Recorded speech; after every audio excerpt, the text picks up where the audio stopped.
दोस्तों, 1990 में CIA ने कहा था कि इंडिया को ICBM डेवलप करने का कोई फायदा नहीं है। उनके हिसाब से 5500 किलोमीटर से ज्यादा रेंज वाले मिसाइल्स की जरूरत नहीं थी, लेकिन इंडिया ने जवाब दिया और अब हमारे पास ICBMs हैं। अब सिर्फ 7 देश हैं जिनके पास इंटर कॉन्टिनेंटल बैलिस्टिक मिसाइल्स हैं और इंडिया भी उनमें से एक है। 1970 में इंडिया ने मिसाइल प्रोग्राम की शुरुआत की थी। तब संसाधन कम थे, लेकिन डिटर्मिनेशन था। शुरुआत में सोवियत यूनियन से टेक्नोलॉजी मिली और पृथ्वी मिसाइल से शुरुआत हुई। फिर अग्नि मिसाइल ने डिफेंस को नया लेवल दिया। अब कई वेरिएंट्स हमारे पास हैं। DRDO ने अपनी खुद की टेक्नोलॉजी पर फोकस किया और अग्नि सीरीज का नया वर्जन आया। अब हम खुद को किसी भी सिचुएशन में डिफेंड कर सकते हैं। 1990 में CIA ने कहा था कि हमें ICBM की जरूरत नहीं, और अब हम सुपर पावर्स के साथ खड़े हैं। पहली मिसाइल जिसे हम देखेंगे वह K5, जो एक सबमरीन लॉन्च्ड बैलिस्टिक मिसाइल है। ये मिसाइल 5000 किलोमीटर की रेंज तक पहुंच सकती है और इसे हमारी S4 और S4 स्टार क्लास सबमरीन से लॉन्च किया जाएगा। अगर सब कुछ सही रहा तो इसके डेवलपमेंटल ट्रायल्स बहुत जल्द शुरू हो सकते हैं। अब सोचिए, अगर आपके पास ऐसी मिसाइल हो जो समंदर के अंदर से लॉन्च हो सके, तो आपकी सेकेंड स्ट्राइक कैपेबिलिटी कितनी मजबूत हो जाएगी। इसका मतलब है कि हम दुश्मन की पहली स्ट्राइक से पहले ही उन्हें कड़ा जवाब दे सकते हैं, और ये हमारे सुरक्षा बलों के लिए एक बहुत बड़ी ताकत है। अब बात करते हैं अग्नि प्राइम की, जो भारत का next generation nuclear ballistic missile है, जिसे हमने सफलतापूर्वक टेस्ट किया है।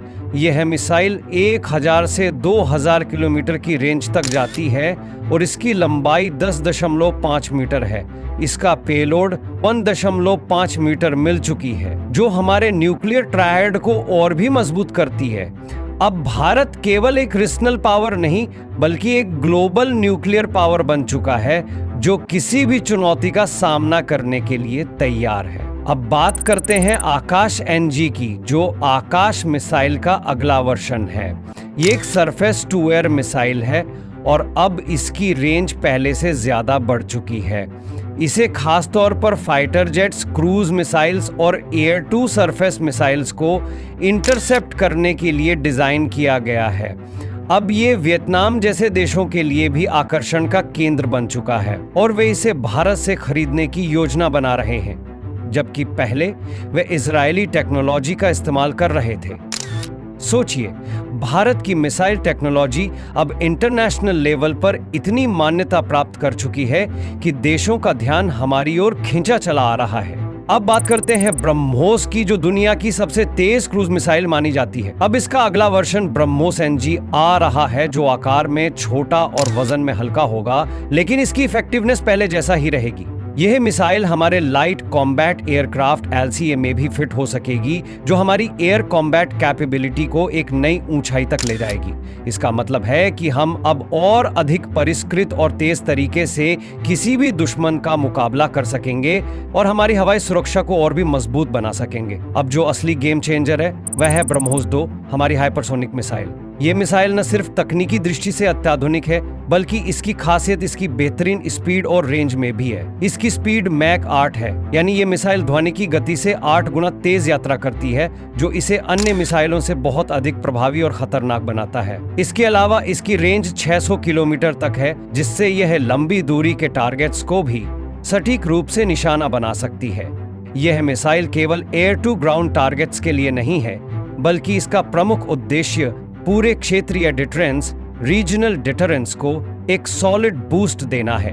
इसका मतलब यह है कि इसे सिर्फ किसी एक विशेष टारगेट को नष्ट करने के लिए डिजाइन नहीं किया गया है, बल्कि हमारे दुश्मनों के लिए एक स्पष्ट संदेश भी है कि हम किसी भी प्रकार के आक्रामक हमले का तुरंत और बेहद प्रभावी जवाब देने में सक्षम है। अब बात करते हैं उन मिसाइल्स की जो न सिर्फ हमारी एयर डिफेंस को मजबूत करती हैं, बल्कि दुश्मन के टैंक और रडार को भी ध्वस्त कर देती है। पहली मिसाइल है अस्त्र मार्क 2, जो एक beyond visual range BVR air to air missile है।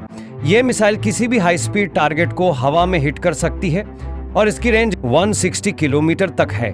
इसकी खासियत यह है कि ये अत्यधिक चालाकी से उड़ने वाले जेट्स और क्रूज मिसाइल्स को भी निशाना बना सकती है। भारत की वायुसेना अब इसे पूरी तरह से अपना रही है, जिससे हमारी सुरक्षा और अधिक मजबूत हो जाएगी। अब बात करते हैं रुद्रम सीरीज के बारे में, जिसमें रुद्रम 1 और आने वाला रुद्रम 2 दोनों ही एंटी रेडिएशन मिसाइल्स हैं। इन मिसाइल्स का प्रमुख उद्देश्य दुश्मन के रडार और रेडियो सिस्टम्स को नष्ट करना है, जिससे उनकी एयर डिफेंस क्षमता को पूरी तरह से निष्क्रिय किया जा सके। रडार और रेडियो सिस्टम्स के बिना दुश्मन का एयर डिफेंस सिस्टम किसी भी हमले के लिए पूरी तरह से असहाय हो जाएगा। जब हम दुश्मन की एयर डिफेंस को तोड़ देंगे तो हमारे एयरफोर्स के लिए उसके हवाई ठिकानों, सैनिकों और अन्य महत्वपूर्ण लक्ष्यों तक पहुंचना और उन्हें नष्ट करना बेहद आसान हो जाएगा। रुद्रम 2 की रेंज 300 किलोमीटर होगी और यह Su-30 MKI जेट से लॉन्च की जाएगी। इससे हमारी वायुसेना की ताकत और भी बढ़ जाएगी और हम किसी भी चुनौती का सामना करने के लिए तैयार होंगे। ये मिसाइल न केवल हमारे रक्षा बलों की क्षमता में वृद्धि करेगी, बल्कि ये पूरे क्षेत्रीय सुरक्षा परिदृश्य को बदलने का सामर्थ्य रखती है।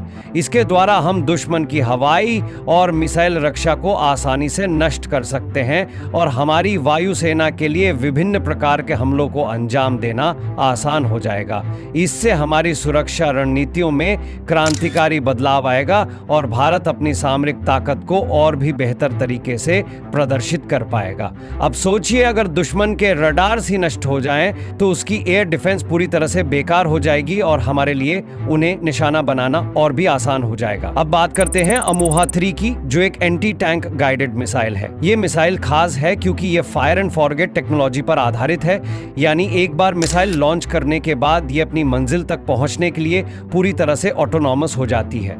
इसकी रेंज 250 मीटर है और ये स्मोकलेस है, मतलब दुश्मन को ये नहीं पता चलेगा कि हमारे पास कितनी शक्तिशाली एंटी टैंक मिसाइल है। ये दोनों टॉप अटैक और डायरेक्ट अटैक मोड्स में हमला करने की क्षमता रखती है, जिससे हम दुश्मन के टैंकों को बिना कोई संकेत दिए उड़ा सकते हैं। अब अगर हम बात करें 6 मिसाइल की, तो ये मिसाइल 12,000 किलोमीटर तक की रेंज के साथ भारत के आर्सेनल का हिस्सा बनने वाली है। ये मिसाइल देशों के बीच के फासले को छोटा कर देगी और ये भारत को रणनीतिक तौर पर एक शक्तिशाली स्थिति में ला खड़ा करेगी। इस मिसाइल का होना न सिर्फ भारत के लिए बल्कि पूरी दुनिया के लिए एक चेतावनी है कि भारत अब हाइपरसोनिक रेस में सबसे आगे है। यह मिसाइल भारत की सैन्य शक्ति को पूरी दुनिया के सामने पेश करती है और साबित करती है कि अब भारत की रणनीतिक ताकत का मुकाबला कोई नहीं कर सकता। तो याद रखिए, भारत ने खुद को एक बड़े खिलाड़ी के तौर पर स्थापित कर लिया है और अब जो होने वाला है वो बहुत ही दिलचस्प होगा। दोस्तों, हमारा अगला वीडियो बहुत ही धमाकेदार होने वाला है।